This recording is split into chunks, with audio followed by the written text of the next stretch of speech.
Bungie has failed. Nothing can save them from destruction at this point. Destiny 2 is irrelevant and has done nothing right in literally multiple years in a row. Marathon is a global joke phenomenon of what happens when Vogue takes over and you decide that stealing art is a good idea.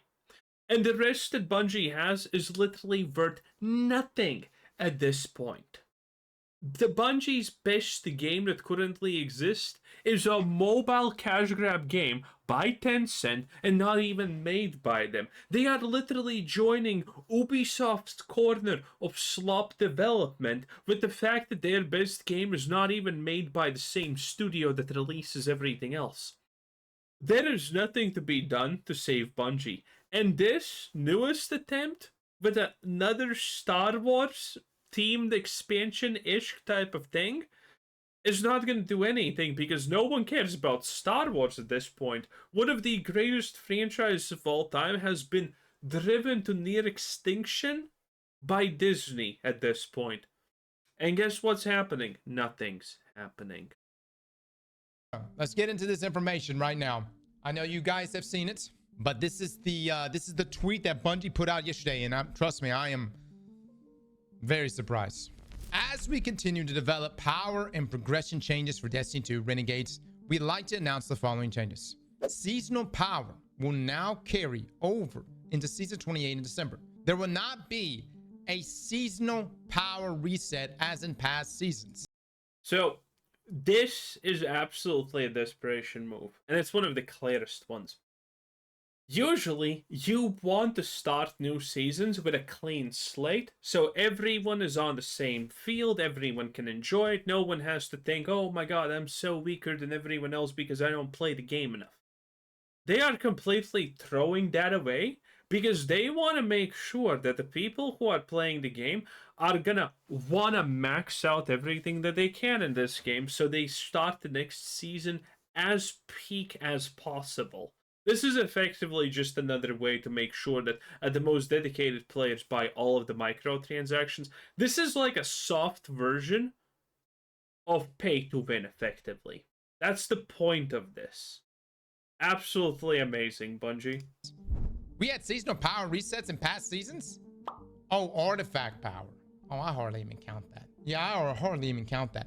Most of the time, it was always just a power cap being raised, but it was always very small. It'd be like 10 levels. Nothing on the level that the power reset was supposed to be coming up. You know what I mean? The power reset coming up was going to be, again, Bungie was trying to model like Path of Exile and Diablo, where you have like almost like a complete reset. Now, theirs wasn't a complete reset.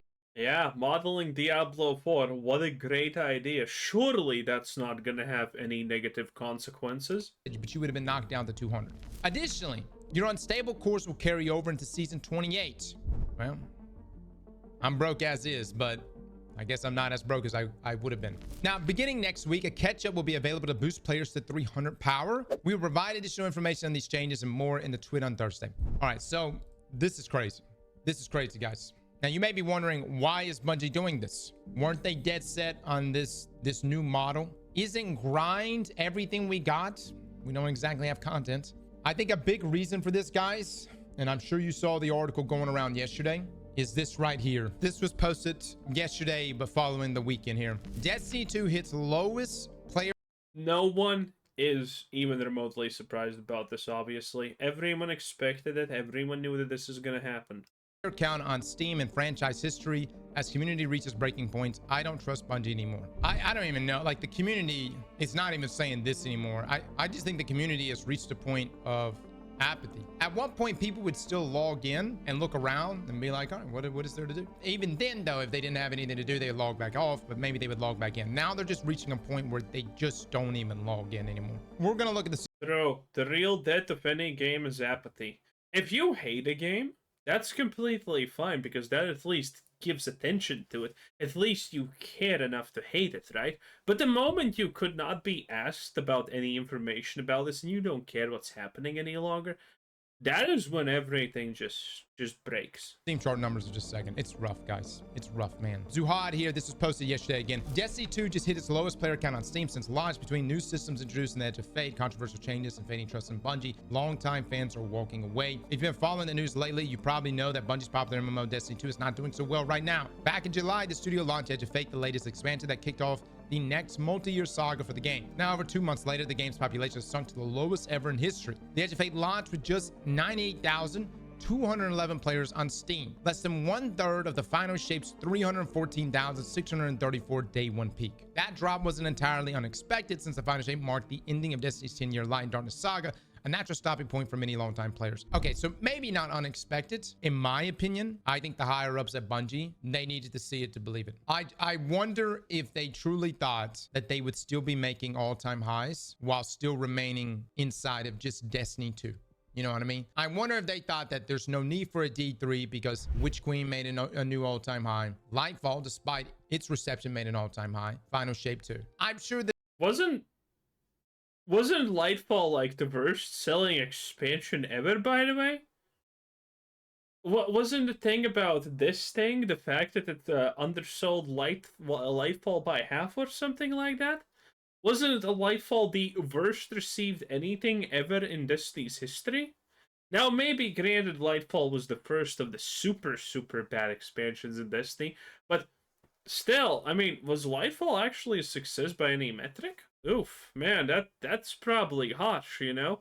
Because there's one thing to create an expansion that doesn't really hit the mark, right? That's not as terrible as the fact that you make an expansion people are super excited about because you're marketing it as the best thing ever. And then it turns to absolute nothingness. And people hate it, in fact. It's not nothing, it's shit. People hate it. That is the worst, because that is gonna erode trust, erode everything so much faster than just a meh expansion.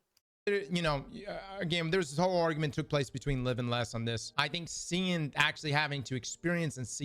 Whoever, by the way, designed the Witness or whatever this guy's name was, fired them.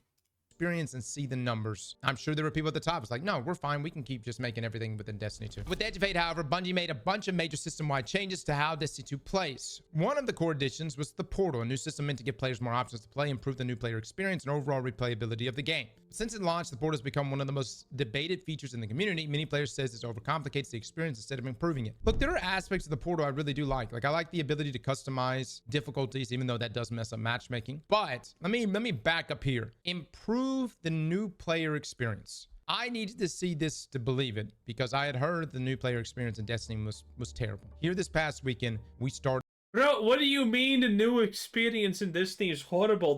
There's not a single video in the past decade that even talks about anything but the new player experience being dreadful. Destiny 2 has a legendary level of, oh my god, the new player experience is the worst thing ever in gaming. Seriously, Destiny's new player onboarding experiences is just fundamentally broken. In the new character, we went through the entire process of going through the new light. I'm not even gonna call it a campaign. I don't know what the fuck it is. We did it. It is arguably the worst onboarding gaming experience I've ever played. And this yeah, that's not even a hot take. That's not even a big opinion. That's just what everyone says about this game. Destiny's 2 onboarding for new players is pretty much the game at every point that it can, just begging you to delete it. It's just begging you unironically to delete it. It does everything incorrectly.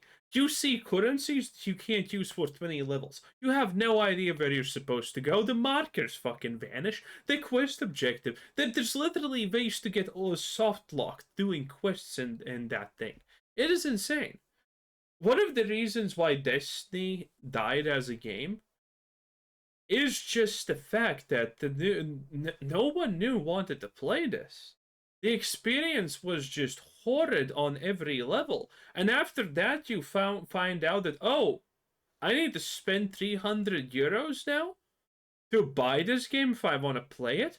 And half the content that I buy for 300 is going to be sunset and it doesn't exist anymore. Why? Why would anyone want this? Spans every MMO I've ever tried, even the most trash fucking MMO dumps back in 2012. Okay, there is nothing for new players other than, hey, go kill some ads in the Cosmodrome. Oh, you're gonna have to buy some shit, by the way, and that's it. And then not only that, the story just immediately throws you and everything. There's no like Red War campaign, which would have really been a great onboarding experience for new players. It's just here's some fetch quests, now buy some shit, which is the worst onboarding experience I have ever had in my life. I can't believe how bad it is. I can't believe that it's even, I can't even believe it exists in this game. Like it's and there's people that actually defend this. We actually have people commenting going, Cross, this is just how. You better believe it. You better believe that it exists, okay? And this has been a problem literally for years, which is the best part. I'm pretty sure Bungie knows about this. Everyone knows about this. You don't even know. People probably don't know what Destiny is, but still have heard that it's a horrible game to get into. How live games are. Cross, this is just how MMOs are. No, they're not. None of, look, man, from Aeons to Final Fantasy 14 to Warframe to hell, even RuneScape, which just drops you into Lumberjack. All of those games have better onboarding experiences than Destiny 2. So I feel very strongly here about the whole debate around improving the new player experience and the portal being the thing that was supposed to do that. Ain't no way in hell, man. You can't fix the boats that's actively sinking by just mending the sails. You know what I mean? If that bitch has got a hole in it, you gotta address the goddamn hole first. Who's defending the portal? People are defending the onboarding experience. This is on the most recent video we put out, and saying that this is common and that it's completely acceptable to be like this. I can't believe it. Again, man, sometimes guys, we just, they could make the onboarding experience like twice or thrice better by just literally telling people that, hey, this is what you should do for a little bit, then you start doing this, and then you do this. And that would already make the onboarding experience like 100 times better, unironically. Considering it's literally one of the worst, if not worst, onboarding experience for any game ever made. Destiny community. Sometimes y'all eat a shit sandwich and say it's good. You should take a bite too. All right, now it's clear that the mood in the community feels worse than ever, and the player count is showing that. Destiny 2 player count hits record lows. According to Steam charts, Destiny 2's average player count on Steam over the last 30 days is just under 18,439, the lowest it's ever been since the game arrived on. That's still 2 million people logging in every month, though. Steam in 2019. Even January 2025, which previously held that record at 18,542, has now been passed. September 2025's monthly average was 19,307, which is a minus 44% month over month versus August and minus 23% year over year. So look, man, it's bad. Let me just pull up how bad it is. You see, back in the day, we were on page 1. I remember I would pull up Steam charts. I'd be like, oh, we're right down here. You know what I'm saying? Or maybe we'd be right around here. You know where I'm coming from? Eventually, though, we started making it to page 2. And I was like, man, ain't looking too good. And then it was like, wait, now we're getting to page 3. What the fuck is happening? Oh no, that's with Overwatch. And No Man's Sky is a great game, though. And then it just keeps going. You know it's bad when you can't even go down the list anymore. You gotta go type in your web. You gotta go type in your game. God dog it, dude. Yes, no, it's not good, guys. It's not good. Let me go find this. Let me go find this on the Steam charts. Hold on. We're at 11,000 right now, so I know where to look here. All right. Granted, this is right before reset. Destiny's not offline yet, I don't think. But yesterday I checked it too, and we were around 14,000. The point is we have dropped out of the top 100. We're getting beat by Fallout 4. Okay. Persona 5 Royale. I mean, that's good. Dune Awakening. YOLO. I have no idea what that is. Fallout 4. Okay. Cookie Clicker. Damn. Okay. Hogwarts Legacy is beating us. The finals, which we actually need to return. Hogwarts Legacy is great. We're going to be playing finals this week. Everybody talk shit about New World. New World is beating us, guys. New World beating anything is sad. Well, granted, everything in New World, as far as I know, is a bot, though. So there is, honestly, that slight sliver of hope, because, again, everything's a bot there. New World. New World has a new DLC next week. Don't defend this shit. No one cares. I think a DLC has never helped New World truly actually gain players. How old is Witcher? Now, Witcher's a banging game. But what Vulture is beating us. A 10-year game. 11 years at this point. And look, everybody's just like, I've gotten so many comments like, Cross, way to keep doom posting. Brother, it's bad. The shit is bad. This ain't even doom posting no more, brother. It's just reality. True. It's absolutely over, okay? Good angry face. 10 out of 10, by the way. Anyway, boys, like the video right now. That was Odds to Cross, 10 out of 10. Bye.